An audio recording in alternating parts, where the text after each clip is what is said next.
Unit 1ம் unit 2ம் value எடிகேஷனை பற்றி பார்த்தோம் இல்லையா, வேல்யூஸ்னால் என்ன இதெல்லாம் பார்த்தோம். ஆனால் யூனிட் 3லேருந்து எதை பற்றி பார்க்க போகிறோன்னா பீஸ் எடிகேஷன். ஏன்னா நம்மளோட சப்ஜெக்ட் என்ன, வேல்யூ அண்ட் பீஸ் எடிகேஷன்.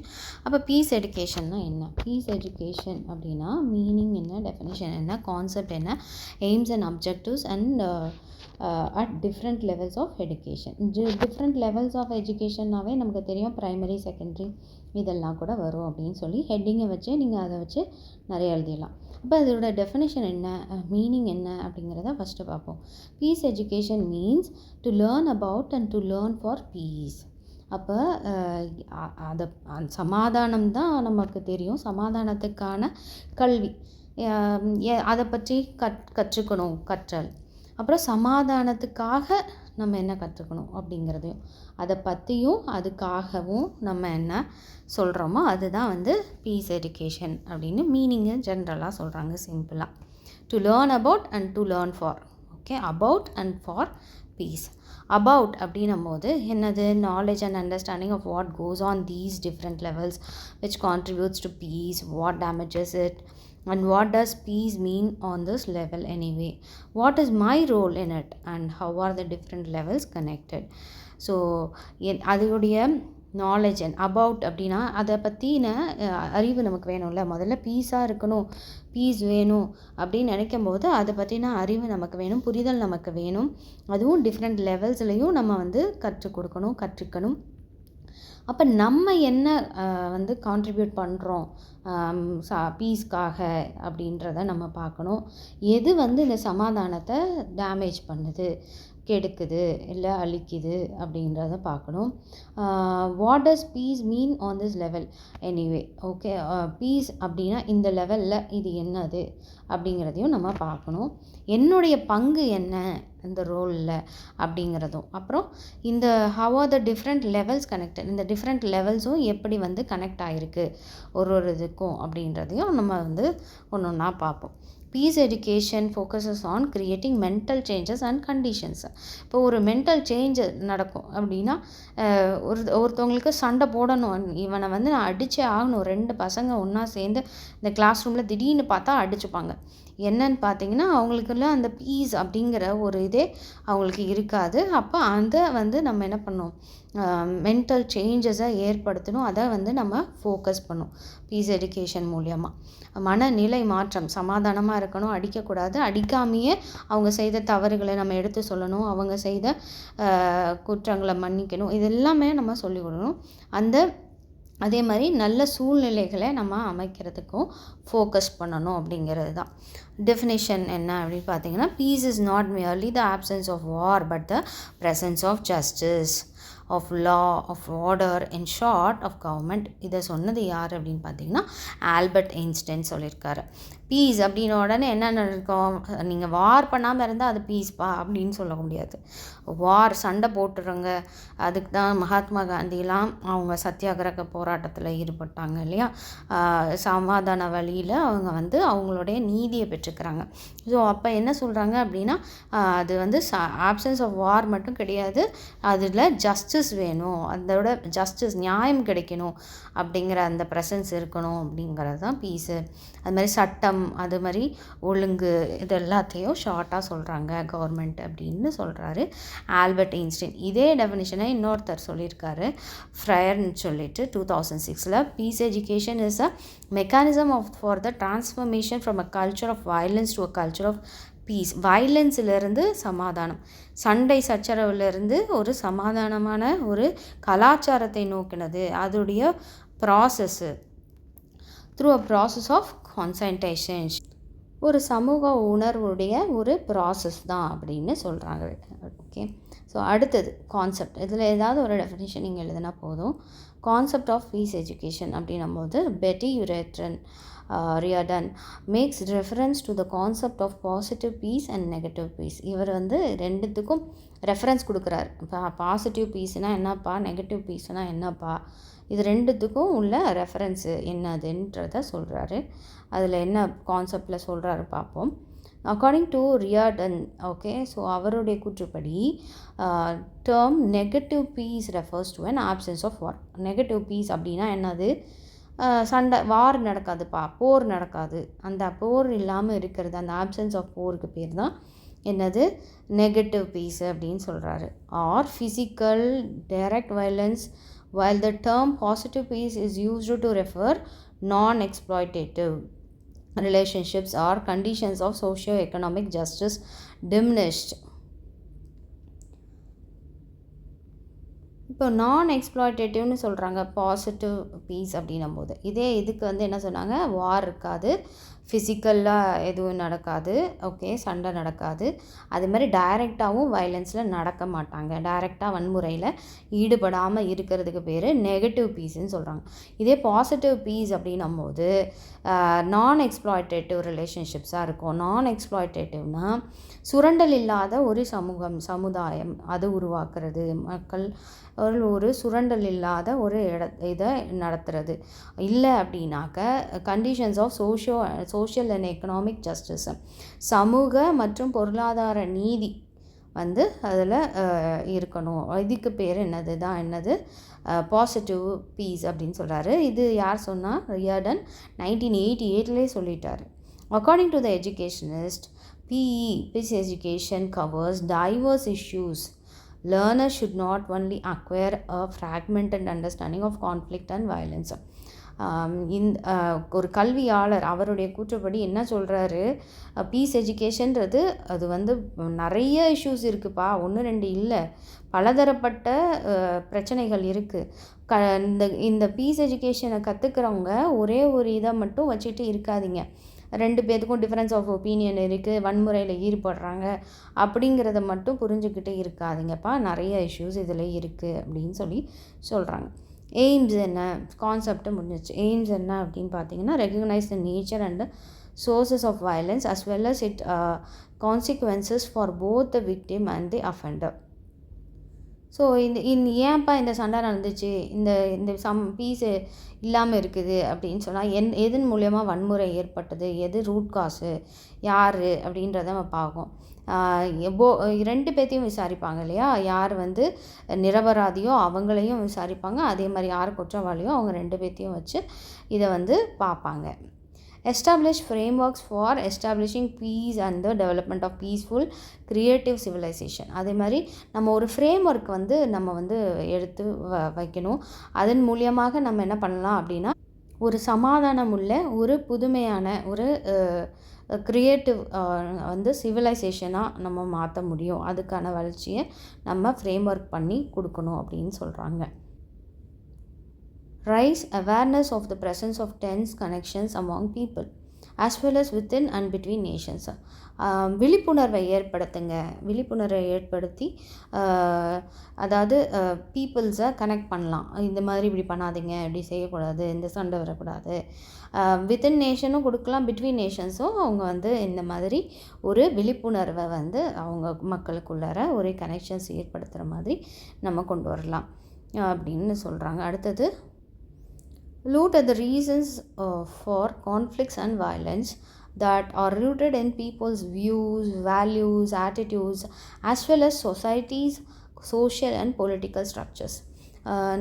இதுக்கு என்ன காரணம், ஏன் கான்ஃப்ளிக்ட் வருது, ஏன் வந்து கருத்து வேறுபாடு வருது, ஏன் வன்முறை ஏற்படுது, இதுக்குரிய ரூட் என்ன, ஒரு மக்களுடைய வியூ பாயிண்ட் என்ன, அவங்களுடைய வேல்யூஸ் என்ன, அவங்களோட ஆட்டிடியூட்ஸ் என்ன, ஏன் இதனால் இந்த சொசைட்டியில், இந்த சமூகத்தில், இந்த பாலிட்டிக்ஸில் சண்டை வருது, பிரச்சனை வருது, இதெல்லாம் கூட நம்ம பார்க்கணும். இது கூட ரூட் காஸ் என்ன அப்படிங்கிறத அங்கே எழுதியிருக்காங்க.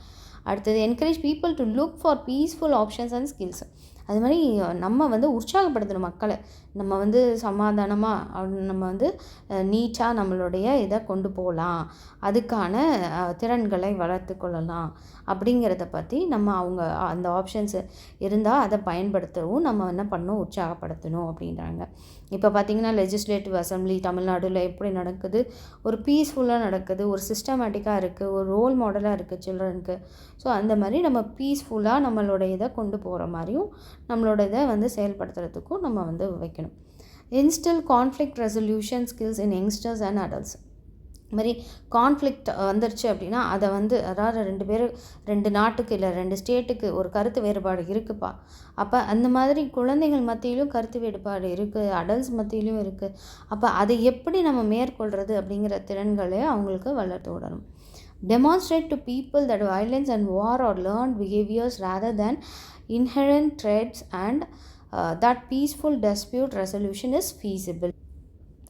வன்முறையோ இல்லை போரோ வந்து அது இயற்கை கிடையாது அப்படிங்கிறத மக்களுக்கு நம்ம வந்து புரிய வைக்கணும். அதை வந்து நம்ம டெமான்ஸ்ட்ரேட் பண்ணணும். ஏன் அப்படின்னா அது இயற்கையாக இருக்குது, இதெல்லாம் ஒன்றும் இல்லைப்பா, இவங்க 2 பேத்துக்கும் சண்டை வந்துட்டு தான் இருக்கும், இந்த 2 நாட்டுக்கும் எப்பொழுதும் சண்டை இருந்துட்டு தான் இருக்கும் அப்படிங்கிறது இல்லாமல் அதை நம்ம புரிய வச்சு அதில் பீஸ்ஃபுல்லாக நம்ம கொண்டு போகணும் அப்படிங்கிறத நம்ம கொண்டு போகிறது தான் ரொம்ப முக்கியம். அந்த சமாதானத்தை தேடுறது தான் ரொம்ப முக்கியம் அப்படின்னு சொல்கிறாங்க. அதை கற்றுக் கொடுக்கணும் மக்களுக்கு அப்படின்னு. அப்ஜெக்டிவ்ஸ்.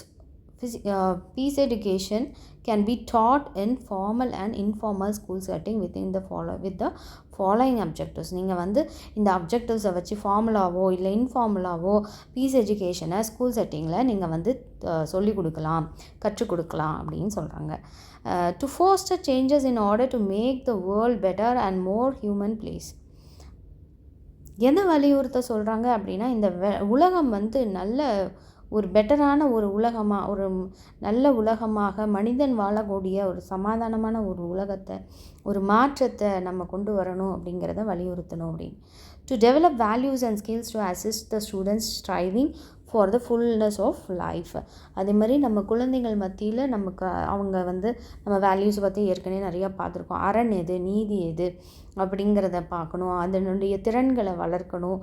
நம்ம குழந்தைங்களுக்கு தேவையான அசிஸ்டன்ஸை, தேவையான உதவிகளை நம்ம வந்து செய்யணும். அது அப்போ அவங்களுடைய வாழ்வு எப்படி இருக்கும் அப்படின்னா ஒரு ஃபுல்ஃபில்டாக இருக்கும் அப்படின்னு.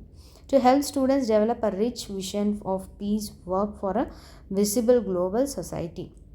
ஸோ குழந்தைங்களுக்கு நம்ம இன்னமும் எதில் வளர்ச்சி அடைகிறதுக்கு உதவி செய்யணும் அப்படின்னு பார்த்திங்கன்னா நம்ம சமாதானத்துக்கான ஒரு விஷன், இதுதான்ப்பா இப்படி தான் இருக்கணும், ஒரு பீஸ்ஃபுல்லான கண்ட்ரியாக இருக்கணும் அப்படிங்கிறத நம்ம வந்து சொல்லித்தரணும். அது வந்து எப்படி இருக்கணும் அப்படின்னா சமூகத்தில் உலகம் முழுக்க யூனிவர்சலி நம்ம வந்து அந்த கல்ச்சரை வந்து கற்றுக் கொடுக்கணும் அப்படிங்கிறது தான். To create constructive behavior for dealing with problems so as to minimize and eliminate conflict. So ஏதோ ஒரு பிஹேவியர் இருக்குது, இல்லை ஒரு கான்ஃப்ளிக்ட் இருக்குது, இல்லை அதை குறைங்கப்பா, இந்த சண்டையை கொஞ்சம் கொண்டு வாங்க, இது குறைங்க, இல்லைன்னா என்ன பண்ணிவிடுங்க, எலிமினேட் பண்ணிவிடுங்க, தேவையில்லைன்னு ஒதுக்கிடுங்க, அந்த கான்ஃப்ளிக்டே எங்களுக்கு வேணாம்ப்பா அப்படின்னு. எதில் வந்து ப்ராப்ளம் இருக்கா அதை அப்படியே கொஞ்சம் கொஞ்சமாக குறைக்கிறதுக்காக நீங்கள் ஏதாவது ஒரு க்ரியேட்டிவான ஐடியாவை நீங்கள் பாருங்கள். இப்போ நமக்கு மேகதாது அணியில் பிரச்சனை இருக்குது, அப்போ அதுக்கு ஏதாவது ஒரு யோசனைகள் இருந்தால் அவங்களுக்கு தோணுச்சு அப்படின்னா அது சிஸ்டமேட்டிக்காக அது எப்படி பண்ணலாம் அப்படிங்கிறத நம்ம சொல்லித்தருது. அப்போ சமாதானம் 2 ஸ்டேட்டுக்கும் நடுவில் வந்துடும். ஸோ இந்த மாதிரி நீங்கள் என்ன பண்ணலாம் அப்படின்னா ஒரு பீஸுக்கான ஒரு இதை வந்து நம்ம பார்க்கணும், இல்லை அதை குறைக்கணும், அந்த கான்ஃப்ளிக்டை குறைக்கணும் அப்படிங்கிறது. To explore peace both as a state of being as and as an active process for the promotion of positive human relations.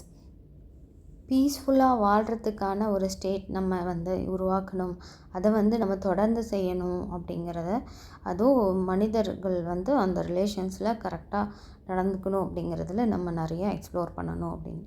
Peace education at various levels. Peace education is essential for each and every person at different levels and stages. The approach to peace education is in 5 different levels in many aspects. Okay, peace எஜுகேஷன்றது எல்லாருக்கும் ஒரு அத்தியாவசியமான தேவை, ஒவ்வொரு மனிதர்களுக்கும். அதுவும் வந்து வெவ்வேறு லெவல்ஸில் இல்லைன்னா படிநிலையில் தேவை அப்படின்னு சொல்கிறாங்க. அதில் சில அப்ரோச்சஸ் என்ன அப்படின்னு பார்த்தீங்கன்னா அந்த 5 லெவல்ஸ் அப்படின்னு சொல்கிறாங்க. இதில் வந்து சைல்ட்ஹுட் ஏற்கனவே சொன்ன மாதிரி ப்ரைமரி, செகண்டரி அதெல்லாம் வரும். எலிமெண்ட்ரி, ஏர்லி சைல்ட்ஹுட், அப்புறம் elementary, secondary, higher secondary and adult education. எல்லா இடத்துலையும் சண்டை இருக்குது. 2 குழந்தைங்க 2 பேருக்கும் திடீர்னு கருத்து வேறுபாடு வரும், திடீர்னு அடிக்கிறதுக்கு ஓடுவாங்க. ஏன் வீட்டில் இருக்கிற ஒரே அக்கா தங்கச்சி குழந்தைங்களாக இருந்தால் கூட, அண்ணன் தம்பி குழந்தைங்களாக இருந்தால் கூட என்ன பண்ணிக்கிறாங்க, திடீர்னு ஏதோ ஒரு சண்டை, ஒரு கருத்து வேறுபாடு வந்துடுது. அது மாதிரி எலிமெண்ட்ரி லெவல்லையும் அதே மாதிரி தான் நடக்குது. பெரிய பசங்க டிஃப்ரெண்ட் லெவலாக சண்டை போடுறாங்க. அடல்ட்டாக அவங்களும் அப்படி தான் இருக்காங்க. காலேஜ்லேயும் ஒரு கான்ஃப்ளிக்ட் வருது. ஸோ இதுக்கு நமக்கு பீஸ் எஜுகேஷன்றது தேவை. ஏர்லி சைல்ட்ஹுட் லெவலில் என்ன மாதிரி பண்ணணும்? Children's ability to resolve disputes, limit violence, and determine essential traits of their moral behavior is influenced by a proximal context such as the home, family, early learning programs, and community protection programs. So குழந்தைங்கள்லேருந்தே நம்ம வந்து சண்டை போடாத, சமாதானமாக போ, ஏதான ஒரு இது இருந்துச்சுன்னா ஓகே பரவாயில்ல, இப்படி நம்ம கொண்டு போகிறோம். இதில் வந்து வன்முறையெல்லாம் இல்லாத மாதிரி, அதுவும் கொஞ்சம் கம்மியாக தான் வந்து பண்ணுறாங்க வயலன்ஸு கூட. அந்த மாதிரி பண்ணும்போது பக்கத்து வீட்டு குழந்தையோட தலையை உடச்சிடுவாங்க, இந்த கையை உடைச்சிட்டாங்க, அடிச்சிட்டாங்க அப்படி சொல்லி நிறைய கம்ப்ளைண்ட்ஸ் வந்து குழந்தைங்களுடைய ஸ்டேஜில் வருது இல்லையா? ஸோ அந்த மாரல் பிஹேவியரை எங்கேருந்து அவங்க வந்து தேவையாக கற்றுக்குறாங்க? முதல்ல வீட்டில், அப்புறம் குடும்பத்தில், அப்புறம் பக்கத்தில் இருக்கிற நெய்பர்ஸ் கிட்டேருந்து, அதே மாதிரி ஒரு லேர்னிங் ப்ரோக்ராம்ஸ், ஒரு கற்றலுக்கான ஒரு ப்ரோக்ராம்ஸை வச்சு அவங்களுக்கு கற்றுக் கொடுக்கலாம். இதே மாதிரி சமூகத்துக்குரிய நம்ம ஒன்றிணைக்கிற அவங்கள எப்படி ப்ரொடெக்ட் பண்ணுறது, இந்த ப்ரோக்ராம்ஸ் மூலியமாகவும் அவங்கள வந்து நம்ம என்ன பண்ணலாம் அப்படின்னா ப்ரொடெக்ட் பண்ணலாம், அவங்களுக்கு கற்றுக்கலாம். as a result, family members should create a conducive environment to encourage the above mentioned behavior in children from an early age. So குடும்பம் என்பது குடும்ப உறுப்பினர்கள், குடும்ப மெம்பர்ஸ் எல்லாருமே என்ன பண்ணிடலாம் அப்படின்னா, ஒரு நல்ல சூழ்நிலையை குழந்தைங்களுக்கு ஏற்படுத்தி கொடுக்கும்போது மேலே சொன்ன எல்லா சமாதானத்தோடு அவங்க இருப்பாங்க அப்படிங்கிறது. இது ஏர்லி சைல்ட்ஹுட்லேயே செய்யுங்க. 5 வளையாது 50 வளையாதுன்ற மாதிரி 5 வயசுக்குள்ளேயே நம்ம என்ன சொல்லி கொடுக்கலாம், நல்ல ஒரு சமாதானமாக வாழ்கிறது எப்படி அப்படிங்கிறத நம்ம கற்றுக் கொடுக்கலாம். அடுத்தது எலிமெண்ட்ரி லெவல் அப்படின்னும் போது children when they reach the elementary school level, abstract ideas begin to dominate. ஒரு ஸ்கூலில் எல்கேஜியோ யூகேஜியோ குழந்தைங்க போய் சேர்றாங்க அப்படின்னா, அந்த சேர்ந்த உடனே அவங்களுக்குன்னு ஒரு ஐடியாஸ்லாம் தோணும். ஐடியா அப்படின்னு கூட சில குழந்தைங்க சொல்லுவாங்க. ஸோ அந்த ஐடியாஸ் எல்லாம் அவங்கள கொஞ்சம் கொஞ்சமாக அப்படியே என்ன பண்ணும், டாமினேட் பண்ண ஆரம்பிச்சிடும். அதன்படி அவங்க நடக்க ஆரம்பிச்சிருவாங்க. At this stage a key issue for children is the relationship with other children and their environment. இந்த ஒரு ஸ்டேஜில் என்ன பண்ணுவாங்க, ஃப்ரெண்ட்ஸ் கிடைக்கல, மற்ற சில்ட்ரனோட அவங்களால மிங்கிள் ஆக முடியல. சில குழந்தைங்க அப்படியெல்லாம் இருப்பாங்க. சில குழந்தைங்க நல்லா போய் எல்லாத்துக்கிட்டையும் பேசிட்டு வந்துடுவாங்க. அந்த சூழ்நிலை, அந்த ஒரு தொடர்புகள் எல்லாமே அவங்களுக்கு என்னவாக இருக்கும், ஒரு இஷ்யூவாக இருக்கும் புதுசாக இருக்கிறதுனால. ஏன்னா நிறைய குழந்தைங்க இப்போ தானே எல்லாரையும் மீட் பண்ணுறாங்க. The behaviour of parents and the environment that constitutes the environment closest to children are the key determinants of their physical, social and emotional development. இப்போ அப்பா வந்து கையை பின்னாடி கட்டி நடந்தால் குழந்தையும் அதே மாதிரி பின்னாடி கையை கட்டி நடக்கிறாங்க இல்லையா? ஸோ பேரண்ட்ஸ் என்ன மாதிரியெல்லாம் பிஹேவ் பண்ணுறாங்களோ அந்த பிஹேவியரை ஆட்டோமேட்டிக்காக அந்த என்விரான்மெண்ட் மூலயமா சில்ட்ரனுக்கு போகுது. அதே மாதிரி சூழ்நிலையில் சுற்றுப்புறத்தில் இருக்கிற மக்கள் அவங்க எந்த மாதிரியெல்லாம் பேசுகிறாங்க, எந்த வார்த்தைகள்லாம் பேசுகிறாங்க, அந்த வார்த்தைகள் எல்லாம் இந்த குழந்தைங்க அப்சர்வ் பண்ணுறாங்க. ஸோ இதெல்லாமே என்னதான் அவங்களுக்கு ஒரு ஃபிசிக்கலாகவோ சோஷியலாகவோ எமோஷ்னலாகவோ வளர்ச்சி அடைகிறதுக்கு உதவி செய்யுது அப்படிங்கிறது. Respect others and the elderly, recognise the dignity of work, honesty, love, sharing and cooperation, tolerance, regularity, punctuality, responsibility extra. பெரியவங்கள மதிக்கணும் அப்படின்றது, எல்லா மனிதர்களையும் மதிக்க தெரிந்த ஒரு குழந்தையாக வாழ்கிறது தான் ரொம்ப நல்லது. அதுவும் முக்கியமாக பெரியவங்க, பெற்றவங்க, எல்டர்ஸ் எல்லாத்தையும், மூத்தவங்களை எல்லாத்தையும் மதிக்கணும் அப்படின்னும். அதே மாதிரி அவங்க செய்கிற வேலைகளை அங்கீகரிக்கணும், அவங்க நேர்மையை நம்ம பார்க்கணும், அன்பு, அவங்க பகிர்ந்து கொள்வது, அவங்களால பொறுத்துக்கிறாங்க நம்ம செய்கிறத, அவங்க பஞ்சுவலாக இருக்காங்க, எல்லாமே ஒற்றுமையாக இருக்காங்க, பொறுப்புள்ளவர்களாக இருக்காங்க, இன்னும் பல இதை நம்ம சொல்லிக்கிட்டே போகலாம். ஸோ இதில் மாதிரி அந்த குழந்தைங்கள நம்மளும் வளர்க்க ஆரம்பிக்கணும் குழந்தையிலேருந்தே. இது ஸ்கூல் ஸ்டேஜஸ்லேயும் டீச்சர்ஸ் ஆகிய நம்மளும் சொல்லித்தரணும் அப்படிங்கிறதுக்காக தான் இந்த ஒரு சப்ஜெக்டே நமக்கு வச்சுருக்காங்க. அடுத்து செகண்டரி ஸ்கூல் லெவல் அப்படின்னும் போது students are secondary education stage gradually become aware of their identity. நான் யார், நான் என்ன, கேர்ளா பாயா, எல்லாத்துலேயும் அவங்களுக்கு என்ன இருந்துடும், அவங்களுக்கு தெரிய ஆரம்பிச்சிடும் அந்த செகண்டரி ஸ்டேஜில். They are about to become identity people, independent people, although they are not mature enough. நான் வந்து எல்லாமே தனியாக செஞ்சுருவேன், நான் தனியாக போயிடுவேன், தனியாக பண்ணிடுவேன், எல்லாமே இண்டிபெண்ட்டாக செய்யணும் அப்படின்னு இந்த செகண்டரி ஸ்டேஜில் தான் அந்த குழந்தைங்களுக்கு வருமா. இது எல்லா குழந்தைங்களுக்கும் வர காமனான ஒன்று தான். ஆனாலும் அவங்க என்னவாக இருக்க மாட்டாங்க, மெச்சோர்டாக இருக்க மாட்டாங்க, அவங்க மெச்சோர்ட் எனஃப் கிடையாது அப்படின்னு சொல்கிறாங்க. The resulting confusion leads to conflicts with group members of parents and teachers. At this stage, your rational thinking, communication and self-discipline skills will be assessed. So இந்த மாதிரி இண்டிபெண்ட்டாக இருக்கணும் அப்படின்னு சொல்லி நினைக்கும் போது கண்டிப்பாக அம்மாவுக்கும் அப்பாக்கிடையும் குழந்தைங்களுக்கு கான்ஃப்ளிக்ட் வரும், கருத்து வேறுபாடு வரும், இல்லை அவங்களோட குரூப் மெம்பர்ஸோட, இல்லை அவங்களோட டீச்சர்ஸோட கூட. ஏன்னா நான் போகணுன்னு நினைக்கிறேன், நான் எழுதணும்னு நினைக்கிறேன், ஆனால் இவங்க விட மாட்டேங்கிறாங்க அப்படின்னும் போது அந்த குழந்தைங்களுக்கு ஒரு குழப்பம் வரும். இந்த ஸ்டேஜில் தான் நம்ம வந்து எப்படி திங்க் பண்ணுறது, எப்படி வந்து மற்றவங்களோட நம்ம கம்யூனிகேட் பண்ணணும், எப்படி வந்து நம்மளை அழகாக டிசிப்ளின்டாக நடத்தணும், இந்த இது எல்லாத்தையும் நம்ம சொல்லிக் கொடுக்கணும். அதே மாதிரி அவங்களுக்கு இருக்கிறத அவங்க அசஸ் பண்ணணும். ஓகே, நம்ம செய்கிறது ரைட்டா தப்பா அப்படிங்கிறத அவங்கள அசஸ் பண்ணணும். The important thing is to make them not only recipients of peace but also active creators of peace capable of considering and helping others. So இதில் ஒரு முக்கியமான இது என்ன அப்படின்னு பார்த்தீங்கன்னா, அவங்க ஜஸ்ட்டு பீஸாக ஓகே அப்படி இருந்துடக்கூடாது. அவங்களே வந்து நமக்கு ஏதாவது ஒரு சமாதான குலைச்சல் இருக்குது அப்படின்னும் போது அவங்களே அந்த சமாதானத்தை அவங்க க்ரியேட் பண்ணுறவங்களா இருக்கணும். அந்த மாதிரி மற்றவங்களுக்கு உதவுறவங்களா, மற்றவங்கள கன்சிடர் பண்ணுற ஒரு குழந்தையாக நம்ம மாற்றணும் அப்படிங்கிறது, புண்படுத்தாமல் மற்றவங்கள்ட்ட பேசணும் அப்படிங்கிறதெல்லாம் நம்ம சொல்லிக் கொடுக்கலாம். அடுத்தது பார்த்திங்கன்னா higher education level is recognise as very important and higher education students should involve knowledge, attitude and capacity in the field of peace retention. பெரிய பிள்ளைங்களுக்கு தான் ரொம்ப நிறைய தேவை இல்லையா, அவங்க தான் வந்து அவங்கள வந்து ரொம்ப இம்பார்ட்டன்ட்னு சொல்கிறாங்க. ஹையர் எஜுகேஷன்லேயே அவங்களுக்கு தேவையான அறிவு, அவங்களோட திறன், அவங்களுடைய எல்லாமே வளர்கிற ஒன்று வந்து பீஸ்லேயும் இருக்கணும் அப்படின்னு சொல்கிறாங்க.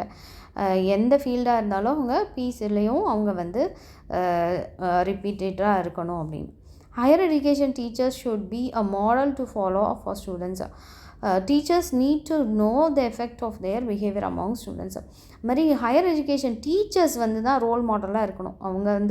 அவங்க செய்கிறத ஸ்டூடெண்ட்ஸ் வந்து ஃபாலோ பண்ணுவாங்க. அவங்க வந்து கோவமாக பேசினாலும் அவங்களும் கோவமாக பேசுவாங்க, இந்த மாதிரி எதிர்த்து பேசுவாங்க. இந்த மாதிரியெல்லாம் இப்போ இருக்க கல்ச்சரில் ரொம்ப அதிகமாகவே இருக்குது. ஏன்னா பேரண்ட்ஸும் அதுக்கு சப்போர்ட் பண்ணுறாங்க. ஸோ அடுத்தது என்னது அப்படின்னு பார்த்தீங்கன்னா, டீச்சர்ஸ் வந்து மாடல்னு சொல்லும்போது அப்போ டீச்சர்ஸ் எப்படி நம்ம நல்லா நடக்கணும், நல்லா பேசணும், எந்த மாதிரி சொல்லிக் கொடுக்கணும் அப்படிங்கிறதெல்லாம் நம்ம பண்ணுறதை பார்த்துட்டு அவங்க இந்த மாதிரி ஒரு டைமுக்கு முடிக்கிறாங்க அப்படின்னா அந்த டைமுக்கு முடிக்கிற டீச்சர்ஸை பார்த்தா அந்த ஸ்டூடெண்ட்ஸ் வந்து டைமுக்கு போகணும், டைமுக்கு எழுதணும், டைமுக்கு செய்யணுங்கிறத ஃபாலோ பண்ணுவாங்க. அது மாதிரி இருக்கும். இப்போ டீச்சர்ஸ் வந்து என்னவாக இருக்கணும், ஒரு ரோல் மாடலாக இருக்கணும். அது மாதிரி டீச்சர்ஸ் நீட் டு நோ. அதே மாதிரி அந்த குழந்தைங்கள பற்றி அவங்க என்ன மாதிரி பிஹேவ் பண்ணுறாங்க, மித்த ஸ்டூடெண்ட்ஸ் கூட அவங்க என்ன மாதிரி பேசுகிறாங்க அப்படிங்கிறதையும் ஒரு டீச்சர், ஹையர் எஜுகேஷன் டீச்சர் வந்து நோட் பண்ணி வைக்கணும். At this stage it is necessary to teach international understanding, universal consciousness or human rights awareness, crisis and conflict management skills with other programs. So இந்த ஸ்டேஜில் தான் என்னன்னா ரொம்ப முக்கியமாக குழந்தைங்களுக்கு இதெல்லாம் என்னப்பா, நம்ம வந்து உலகம் முழுக்க என்ன மாதிரியான புரிதல் இருக்குது, மனித உரிமைனா என்ன, எல்லாருக்குமான சிந்தனைனா என்ன, அந்த மனித உரிமைக்கான விழிப்புணர்வு, நீங்கள் யாரையும் அடிக்கக்கூடாதுன்னு ஒரு பையனுக்கு நம்ம ஹையர் எஜுகேஷன்லேயே சொல்லி கொடுக்கும்போது தான் அவன் நாளைக்கு போய் யார் எந்த ஒய்ஃபோ எந்த ஒரு சக மனிதர்களையோ அடிக்கிறதுக்கு கை வாங்க மாட்டாங்க. அதெல்லாம் வன்முறை அப்படிங்கிறத அவங்க தெரிஞ்சுக்குவாங்க. அதே மாதிரி என்ன மாதிரியான க்ரைசிஸ் நமக்கு இருக்குது, என்ன மாதிரியான கான்ஃப்ளிக்ட் இருக்குது, இதுக்கு எப்படி நம்ம மேனேஜ் பண்ணுறதுன்ற திறன்கள் எல்லாம் நம்ம சர்டன் ப்ரோக்ராம்ஸ் எல்லாம் கண்டக்ட் பண்ணி அவங்களுக்கு அதை புரிய வைக்கணும் இந்த ஸ்டேஜில் அப்படின்னு சொல்கிறாங்க. The main branches of special selection courses and university studies in peace education courses will benefit from higher education level for students. சில ப்ரோக்ராம்ஸ், சில பிரான்ச்சஸ் யூனிவர்சிட்டியில் அந்த மாதிரி பீஸ் எஜுகேஷன் கோர்ஸ்லாம் நம்ம எடுத்து படிக்க வைச்சோம் அப்படின்னா அதுவும் வந்து ஸ்டூடெண்ட்ஸ்க்கு பெனிஃபிட்டாக இருக்கும் அப்படின்னு சொல்கிறாங்க ஹையர் எஜுகேஷன் ஸ்டூடெண்ட்ஸ். அடுத்தது adult education level. In this interconnected and globalised world adult education plays a key role in meeting demand. இப்போ தற்போதைக்கு என்ன தேவை இருக்குது, அதை பற்றி, அதுவும் உலகளாவிய தேவை என்ன இருக்குது, இந்த அடல்ட்டுக்கு என்ன நம்ம செய்யலாம் அப்படிங்கிறத நம்ம பார்த்து ஒருங்கிணைந்து நம்ம செய்யணும் அப்படின்னு போட்டிருக்கு. Today we live in an era of ever changing science and technology with constant human conflict. இன்னைக்கு நம்ம வாழ்கிற இந்த காலகட்டத்தில் பார்த்திங்கன்னா சயின்ஸில் வந்து நிறைய சேஞ்சஸ் இருக்குது இல்லையா. சயின்ஸிலும் டெக்னாலஜியும் வளர வளர நமக்கு என்னவும் வளருது, மனிதர்களுடைய கான்ஃப்ளிக்ஸும் வளருது, கருத்து வேறுபாடுகள் அதிகமாகவே இருக்குது, அதுவும் கான்ஸ்டண்ட்டாக இருக்குது. Additionally fostering and confidence, social awareness, cultural understanding, community harmony and prosperity in adult education courses will help instill peace in the hearts of all adults.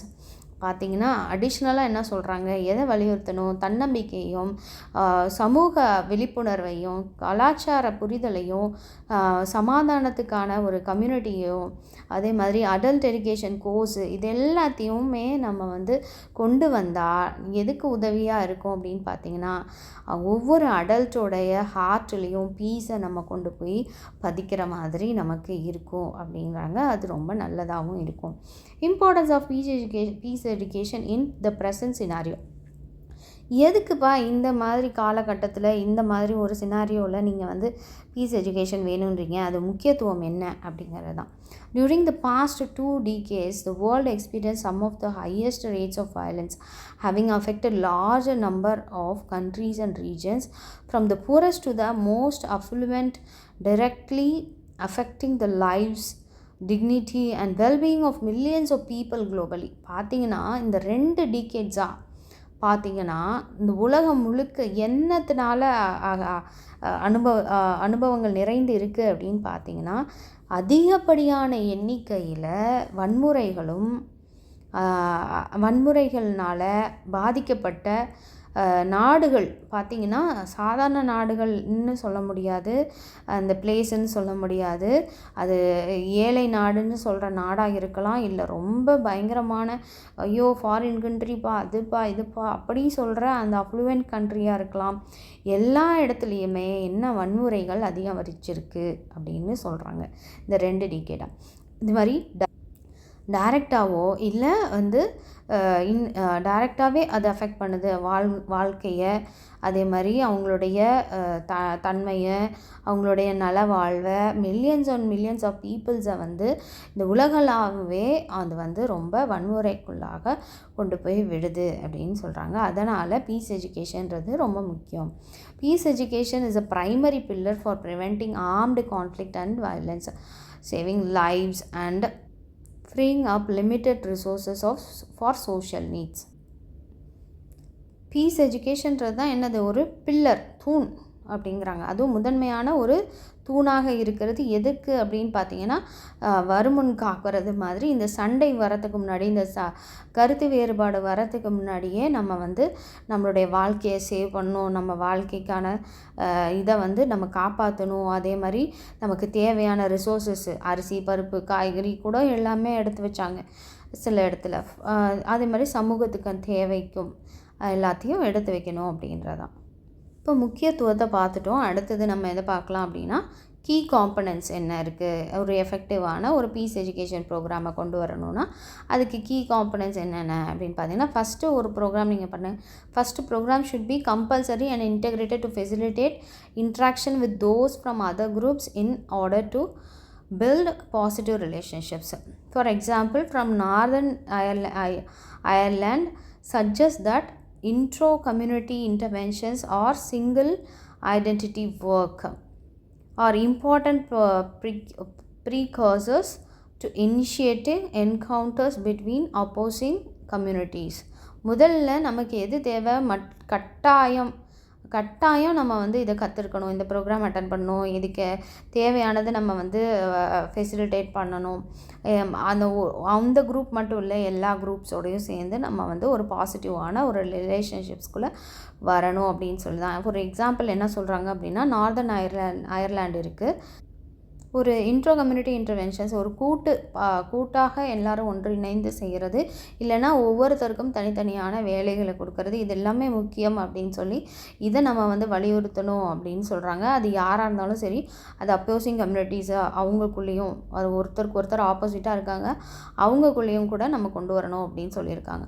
Second, there needs to be recognition that opponents will come to the program with incompatible agendas and perceptions, but this may be turned into an opportunity. ரெண்டாவதாக ஒரு programme நீங்கள் conduct பண்ணுறீங்க அப்படின்னா அவங்க வந்து ஆப்பனன்ஸை அங்கீகரிக்கணும். ஒரு அஜெண்டாவை நம்ம follow பண்ணணும், இந்த பர்செப்ஷனை நம்ம வந்து எடுத்துக்கணும் அப்படிங்கிறத அந்த வாய்ப்புகளையும் நம்ம கொடுக்க பார்க்கணும். Example, coexistence education may have different meanings from each side because of the likely power disparity between them. So இப்போ இந்த கோ எக்ஸிஸ்டன்ஸ் எஜுகேஷன்றதுக்கு நிறைய பலதரப்பட்டதான அர்த்தங்கள் வந்து இருக்குது. ஒவ்வொரு பக்கமும் ஒவ்வொரு இதை அவங்க அர்த்தங்களை சொல்கிறாங்க. அதில் வந்து யாருக்கு அதிகாரம் இருக்குது, இவங்களுக்கு மத்தியில் அவங்க அப்படிங்கிறத நம்ம வந்து எல்லாரும் ஒன்று அப்படிங்கிறத நம்ம கொண்டு வரணும் அப்படின்னு சொல்கிறாங்க. இந்த மாதிரியான ப்ரோக்ராம்ஸ் வந்து நடத்தணும். Third emphasises is an fostering civic values. It appears that generating scenarios in which different groups come into contact in a safe setting can be beneficial in developing more cooperative relations. மூன்றாவதாக நான் அவங்க வலியுறுத்துறது என்ன அப்படின்னு பார்த்தீங்கன்னா, civic வேல்யூஸை நம்ம கொண்டு வரணும். ஒரு தனி மனித ஒரு சமுதாய நல்ல ஒரு பண்புகளை நம்ம வளர்ந்தவங்களாக இருக்கணும். அதை பற்றின ஒரு ப்ரோக்ராமை நம்ம கண்டக்ட் பண்ணுங்கிறத வலியுறுத்துகிறாங்க.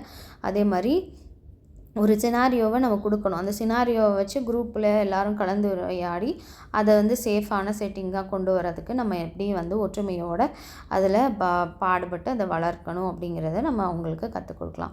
நாலாவதாக என்ன சொல்கிறாங்க, fourth, a sense of shared goals and common fate needs to be established, as well as an acceptance that the fruits will be justly distributed in order to ultimately build a common identity. நாலாவது என்ன சொல்கிறாங்க, நமக்குன்னு எல்லாருக்குமே ஒரு கோல் அப்படிங்கிறது பகிர்ந்து கொடுத்த ஒரு குறிக்கோள்ன்றது இருக்கணும். எல்லாருக்கும் பொதுவான ஒரு தேவைகளை வந்து நம்ம எப்படி அக்செப்ட் பண்ணுறது, எப்படி வந்து நம்ம எல்லாத்துக்கும் கொடுக்கறது, அது எப்படி ஒரு கனியுள்ள ஒரு இதாக மாறும், மற்றவங்களுக்கும் அது பகிர்ந்து கொடுக்கப்படும். அப்படி பண்ணும்போது ஒரு காமனான ஐடென்டிட்டி அங்கே வந்து நமக்கு பொதுவான ஒரு ஐடென்டிட்டிங்கிறது நமக்கு எல்லாருக்கும் டிஸ்ட்ரிபியூட் பண்ணப்படலாம் அப்படின்னு. ஃபிஃப்த்து என்ன அப்படின்னு பார்த்தீங்கன்னா, many advocate the constructive controversy procedure which helps develop skills to make difficult decisions and to encourage political discourse. அப்போ அஞ்சாவது என்ன சொல்கிறாங்க, நிறைய பேருக்கு நிறையா வேறு ஒரு ப்ரொசீஜர் இருக்கலாம். இதுதான் இப்படி இருக்கணும், அது அப்படி இருக்கணும், இதுக்கு அது ரெண்டு பேத்துக்கும் ஒருத்தருக்கு கான்ட்ரவர்சி இருக்கும். அது மாதிரி இருக்கும்போது நம்ம ஸ்கில்ஸை டெவலப் பண்ணும்போது அதுக்கு உதவும். இல்லை இப்படி பண்ணலாம் அப்படி பண்ணலாம், அப்போ இதில் எப்படி டெசிஷன் எடுக்கலாம், ஒரு டிஃபிகல்ட்டான டெசிஷன், ஒரு முடிவு எடுத்தே ஆகணும், போரை நிறுத்தியே ஆகணும். அப்படிங்கும்போது அதுக்கு எப்படி நம்ம வந்து கொண்டு போகிறது, எப்படி நம்ம வந்து பீஸை வந்து பீஸ் டீலை கொண்டு போகிறது, இதெல்லாம் நம்ம கற்றுக்க முடியும். ஆறாவது என்ன சொல்கிறாங்க, ஒரு key point is teaching integrative negotiation and peer mediation as a means of constructively resolving conflicts. அதே மாதிரி நம்ம எதை பற்றி கற்றுக் கொடுக்கலாம் அப்படின்னா, எப்படி நெகோஷியேட் பண்ணலாம், இதுக்கு இதை மாதிரி பண்ணுனா நீங்கள் இதை மாதிரி பண்ணுறீங்களா, இல்லை ஒரு நடுவில் ஒருத்தரை வச்சு நம்ம பியர் மீடியேஷன், நடுவில் ஒருத்தரை வச்சு பேச வச்சு அந்த கான்ஃப்ளிக்ட்லேருந்து ரிசால்வ் பண்ணுறாங்க. இப்போ எப்படி வந்து மிடில் ஈஸ்டில் நடக்கிற போருக்கு வந்து அமெரிக்காவுக்கும் ஈரானுக்கும் நடுவில் பாகிஸ்தான் போய் அதை செய்கிறாங்களோ அதை போல் இங்கே செய்கிறாங்க. செவன்த் என்ன அப்படின்னு சொன்னாக்கா, பீஸ் டீல் மீடியேஷன் வச்சு பண்ண சொல்கிறாங்க. Okay, peace education requires continued reinforcement to withstand the forces of division of time. This supports research that suggests workshops are effective in changing hearts. So இப்போ என்ன பீஸ் எஜுகேஷனுக்கு எது தேவை அப்படின்னா, எதை வலியுறுத்துங்க, அதாவது எப்பொழுதுமே இதுதான் உங்கள் பார்ட்டு, இந்த நேரத்துக்குள்ளே நீங்கள் எதை செய்யணும் அப்படிங்கிறத நீங்கள் வச்சுக்கோங்க அப்படின்னு சொல்கிறாங்க. அதே மாதிரி அவங்க ஆராய்ச்சிக்கும் சப்போர்ட் பண்ணுறாங்க, நிறையா ஒர்க் ஷாப்ஸ் கண்டக்ட் பண்ணுறதுக்கு. எல்லாருக்குமே அது எஃபெக்டிவான ஒரு இருதயத்தை சேஞ்ச் பண்ணக்கூடிய ஒரு ஒர்க் ஷாப்ஸாக இருக்கும் அப்படிங்கிறத சஜஸ்ட் பண்ணுறாங்க.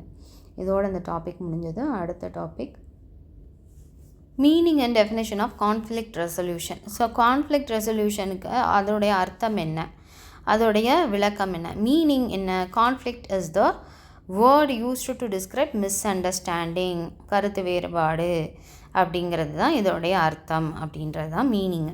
அது எழுதுனா கூட போதும். It is a situation in which 2 or more people or group perceive that they possess mutually incompatible goals. ஒரு சிச்சுவேஷன் வருது, அந்த சிச்சுவேஷன் வரும்போது 2 இல்லைன்னா அதுக்கு மேற்பட்ட மக்கள் இல்லைன்னா ஒரு குரூப் ஆஃப் பீப்புள்ஸ் வந்து அதை மியூச்சுவலாக சொல்கிறாங்க, இது எனக்கு பிடிக்காது அப்படின்னு சொல்கிறாங்க. அப்படின்னும்போது அதில் என்ன வருது, மிஸ் அண்டர்ஸ்டாண்டிங் வருது. ஸோ அதான் கான்ஃப்ளிக்ட்னு சொல்லி ஜென்ரல் மீனிங் அனுப்பிச்சிருக்காங்க, எழுதியாச்சு. அடுத்தது டெஃபினிஷன் என்ன? Conflict resolution is a range of methods for alleviating or eliminating sources of conflict. இது என்னது, விக்கிபீடியாவிலேருந்து எடுத்திருக்காங்க. அது கான்ஃப்ளிக்ட் ரெசல்யூஷன்னா என்ன? அது ஒரு ரேஞ்ச் ஆஃப் மெத்தட்ஸ். அடுத்தது இதற்கான வழிமுறைகள் இருக்குது, இதற்கான அதாவது இந்த ரூட் காஸையே அந்த இது எங்கேருந்து வந்தது அந்த இதையே என்ன பண்ணிடலாம் அப்படின்னா அழிச்சிடலாம் அப்படின்னு சொல்கிறாங்க. அதுக்கு பேர் தான் என்னது, ரெசல்யூஷன். கான்ஃப்ளிக்டையே இல்லாமல் பண்ணிடலாம், இல்லை அதுக்கான மெத்தடை கொடுக்கறது அப்படின்னு விக்கிபீடியா சொல்லியிருக்கு. Conflict resolution is the understanding of dynamics of human negotiation among conflicting interest groups and how to achieve mutual agreement. அது மாதிரி மியூச்சுவலாக அக்ரி பண்ணுவாங்க. அதை MOU சைன் பண்ணிட்டா அவங்க வந்து ஒருத்தருக்கு ஒருத்தர் போர் பண்ணிக்க மாட்டாங்கன்னு சொல்கிறாங்க இல்லையா. ஸோ மியூச்சுவலாக ஒரு அக்ரிமெண்ட்டுக்கு வந்துட்டாங்க. இப்போ நீயும் அடிக்காத நானும் அடிக்க மாட்டேன், இன்னையிலேருந்து நம்ம 2 பேரும் சண்டை போட்டுக்க வேணாம் அப்படின்னு சொல்கிறது தான் கான்ஃப்ளிக்ட் ரெசல்யூஷன்னா. இப்போ கான்ஃப்ளிக்ட் இருந்தது, ஆனால் அதற்கான சொல்யூஷனை கண்டுபிடிச்சிட்டாங்க அப்படிங்கிறதான். அது ஒரு ஹியூமன் நெகோசியேஷன். போய் நீ இதெல்லாம் பண்ணிக்காத, நானும் இதெல்லாம் பண்ண மாட்டேன், உனக்கு இதை நான் வந்து இது பண்ணிக்கிறேன், நீ எனக்காக இதை மாற்றிக்கோ அப்படின்னு நம்ம சொல்லி அது 2 பேரும் ஒரு இதை மியூச்சுவலாக வந்து அந்த இதுக்கு அக்ரி பண்ணி அவங்க வந்து கொண்டு வருவாங்க அப்படின்றத யார் சொல்கிறா, பில் வாட்டர்ஸ் 2000 சொல்லியிருக்கார். Peace education as conflict resolution training. Peace எஜுகேஷனை ஒரு கான்ஃப்ளிக்ட் ரெசல்யூஷன் ட்ரைனிங்காக கொடுத்தா என்ன? இப்போ பீஸ் எஜுகேஷன் சமாதானம் சொல்கிறோம். இங்கே வந்து சமாதானம் எப்பொழுதுமே எல்லா இடத்துலையும் இருந்துகிட்டே இருக்குமா? இல்லை, ஏதாவது ஒரு கான்ஃப்ளிக்ட் வரும், ஒரு கருத்து வேறுபாடு வரும், ஒரு மிஸ் அண்டர்ஸ்டாண்டிங் வரும்.